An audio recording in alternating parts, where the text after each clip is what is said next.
Hi good morning. তো আমি সকাল সকাল ঘুম থেকে উঠে স্নান টান করে নিয়েছি। দেখো আমাদের এই টপটায় কি সুন্দর সুন্দর পিঙ্ক কালারের ফুল হয়েছে। তোমাদের পছন্দ তো, আমার তো খুবই পছন্দ। তারপরে আমি চলে গেলাম সোজা আবার ছাদে। দেখো গাছটা তো শুকিয়ে গেছে, তাও গোলাপ ফুল দিচ্ছে সুন্দর সুন্দর ছোট্ট ছোট্ট। তার পাশেই চলে গেলাম আবার জবা ফুল তুললাম, কারণ মর্নিংয়ে উঠে পুজো দেওয়া মানে একটা শান্তি, আর নিজের গাছের ফুল হলে তো আর ওই শান্তি মনে হয়, ঠিক তাই তো। তারপরে আমি চলে গেলাম বাড়িতে গিয়ে আমি দেখো ফুলগুলো ঠাকুরকে সুন্দর করে চাপিয়ে দিচ্ছি। আজকে যেহেতু মঙ্গলবার, আজকে আমাদের বজরংবলী পুজো।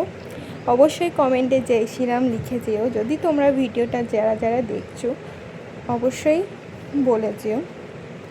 তারপর আমি মায়ের হাতে একটা গোলাপ ফুল দিয়ে দিলাম। তারপরে দেখো আজকে যেহেতু মঙ্গলবার, আমি মঙ্গলবারে হনুমান চালিসা পড়ি, তো আমি হনুমান চালিসা পড়তে বসে গেছি। খুবই গরম ছিল আজকে, জানো তো। তারপর হনুমান চালিসা পড়ার পর আমি একটু বসেছিলাম।